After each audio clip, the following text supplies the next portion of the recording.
Okay, so today's notes are on section 3.6, which are systems of equations with three variables. I put steps just to kind of give you guys a hint of how to start the problems, but the main difference between a three variable and a two variable is I still need to get it down to one variable. So on the first step I have written here, it says use the elimination method, which means we probably want our equations in standard form, ax plus byc. And when we use the elimination, we're going to eliminate opposite variables and get the equations down to a two variable system. Right? Now you could do substitution, but a lot of times it's more tedious. Typically elimination is going to be a more simple way to solve these problems. And then once I get it down to a two variable system, we'll be able to solve like we normally have. The one difference with three variable systems is go ahead and number your equations to make the procedure easy to follow. And I'll show you that when I do the example. We're going to continue to solve for one variable at a time until your solution will finally become an x comma y comma z. All right, so let's go ahead and look at the first problem. Again, we have a three variable system. We have x, y's, and z's. Right. What I'm going to do is I'm going to go ahead and just start by numbering my equations. Let me get my ink pen. Hold on. I'm going to name this equation 1, 2, and 3. Okay. That way it's much easier for me to tell what is going on and for you to tell what's going on as well. All right, what I need to do is I'm going to look at 1 and 2 or 2 and 3, and I can do any combination of those two out of the three equations to eliminate a variable.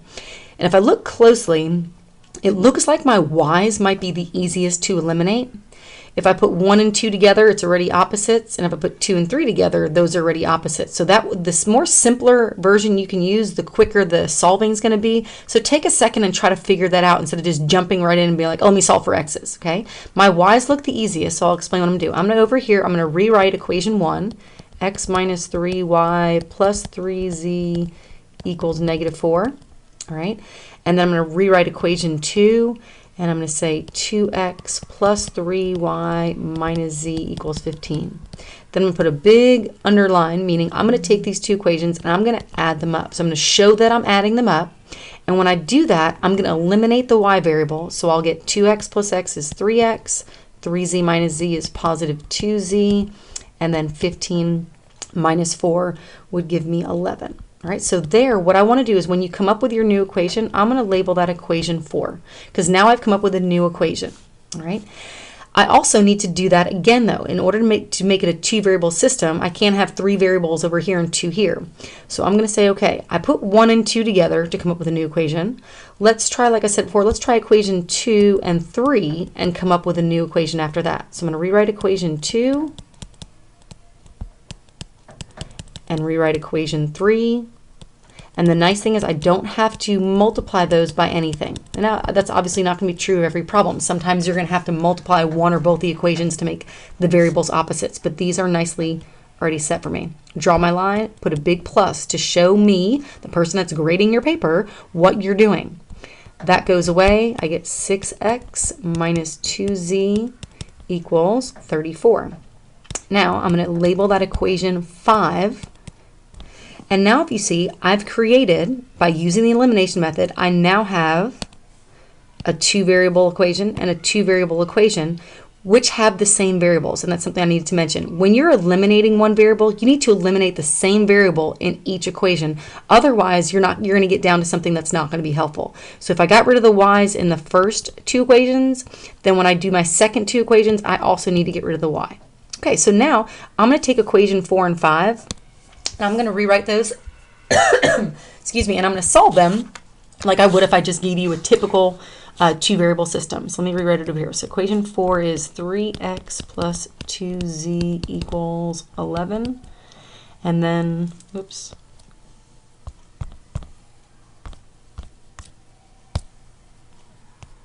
I don't know where I just went. Hold on. Sorry, there I am. I don't know what I just pressed. 3x plus 2z is 11, and then number 5. What do we have? 6x minus 2z equals 34. So this one is super nice because if we look, to combine equations 4 and 5, I don't have to do a thing because my z's are already opposites. And that's not necessarily very common, but say, hey, that's awesome. These are opposites. So if I add these two together, My z's will go away. I get 9x equals 45. If I divide by 9, I get x is 5. Okay, my answer is going to be in x, y, z. So I have my x. What I would recommend doing is go back to either equation 4 or equation 5, because if I do that, if I plug in my x value, I'll be able to find out my z value.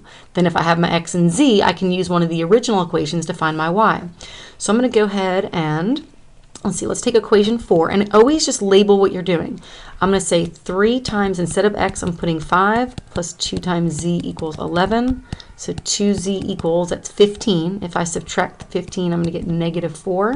So I'm going to get z equals negative 2. All right. Then I have an x and a z. To get my y, take any of the originals. All right. I'll just take the first one, and I'm going to show that I'm using the first equation. And I'm going to say, okay, x was what? 5 minus 3y, I still don't know what y is, plus 3 times z, which is negative 2, is equal to negative 4. So let's see, 5 minus 6, that'd be what? Negative 1 minus 3y equals negative 4. If I add 1 over, that's negative 3, so y would be equal to 1. So your final answer is going to wind up being an x and a y and a z. So let's see, my x is 5, my y is 1, and my z is negative 2.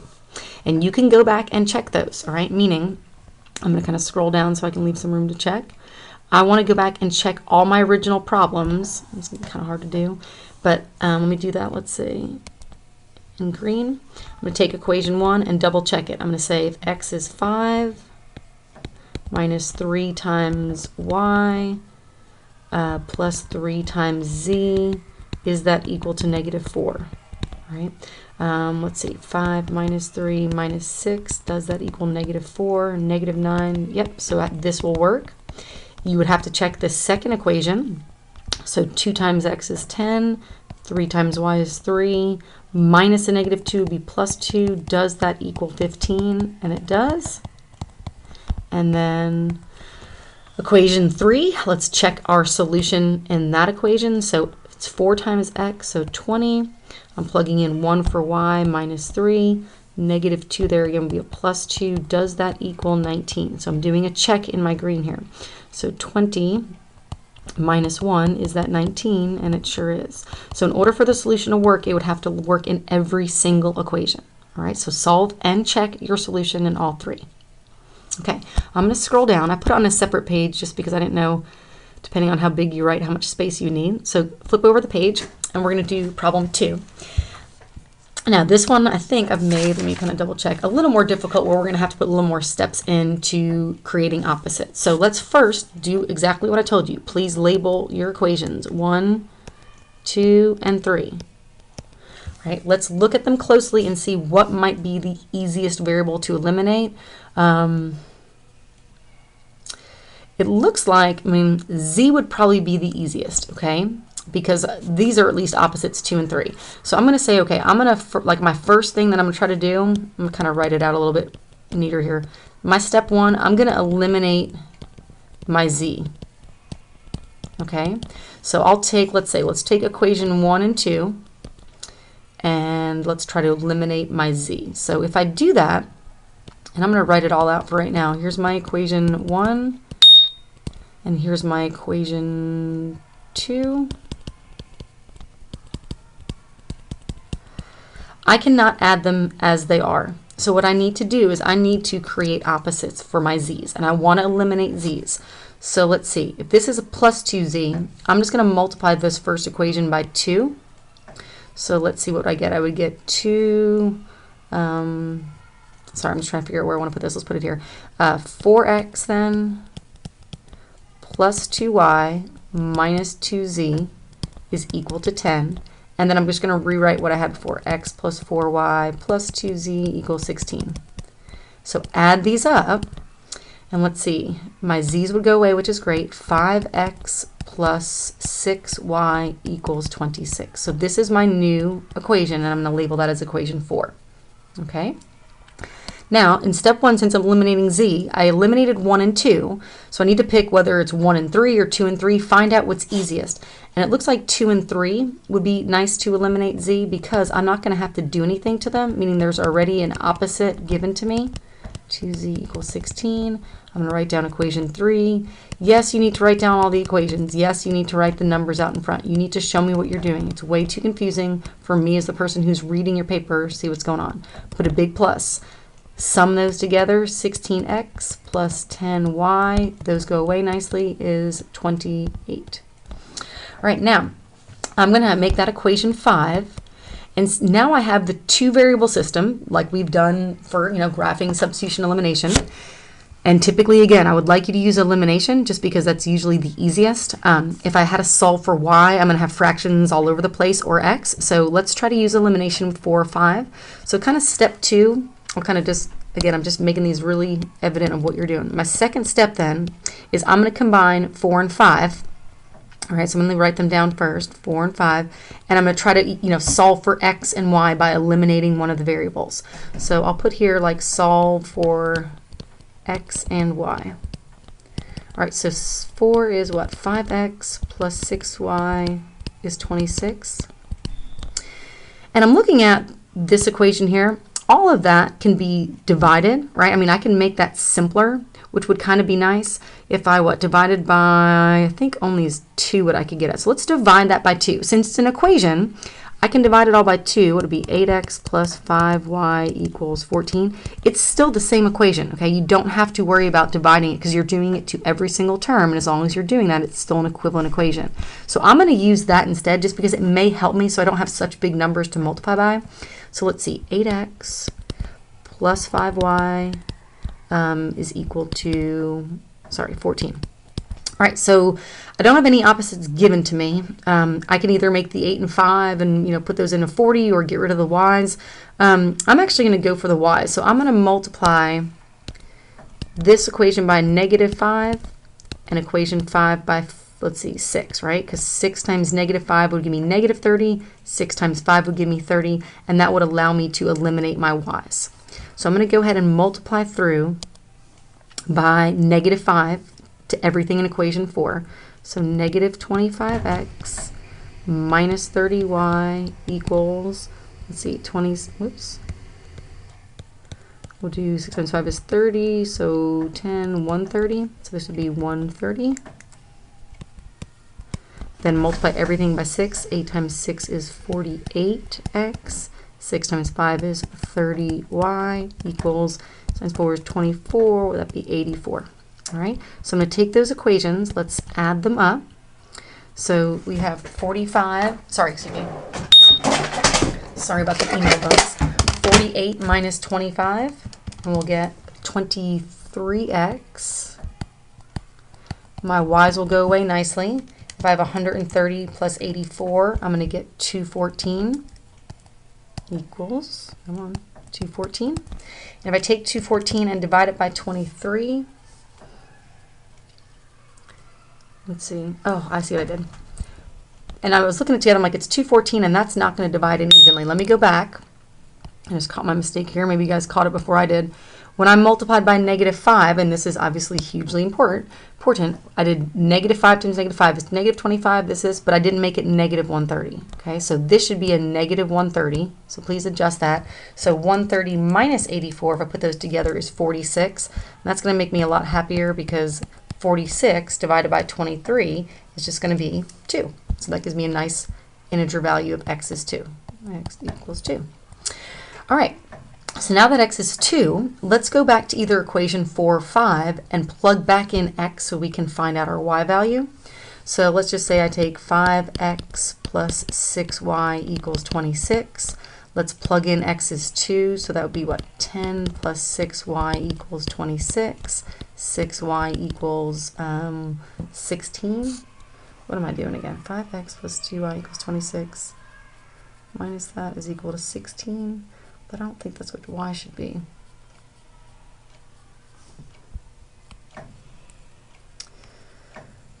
What am I doing here? So 5x plus 6y. 6 x, plug in x is 2, 10 plus 6y equals 6, 16. But why is that not working? Let me try the other one a minute. I don't know what I'm doing. That's incorrect. Is it negative? Oh, I see. Goodness gracious. Sorry, guys. Let's erase this. I'm not doing a very good job with my negatives here. So when I forgot to put the negative 30 in, when I subtract negative 84 and negative 30, when I sum those together, what kind of 46 should I have? Well, I should have a negative. So this is a negative 2. All right, x is negative 2. Let's try that. If I plug in x is negative 2 to, let's say, equation 4, that would be what? Negative 10 plus 6y equals 26. So 6y equals, there we go, 36. So y is equal to 6. And now I have to find out my z value. So I'm going to take one of the original equations. I'm just kind of scrolling up to find it. 2x plus y equal 2x plus y minus z is negative 5. So I'm going to say 2x plus y minus z is negative, or excuse me, positive 5 or negative 5?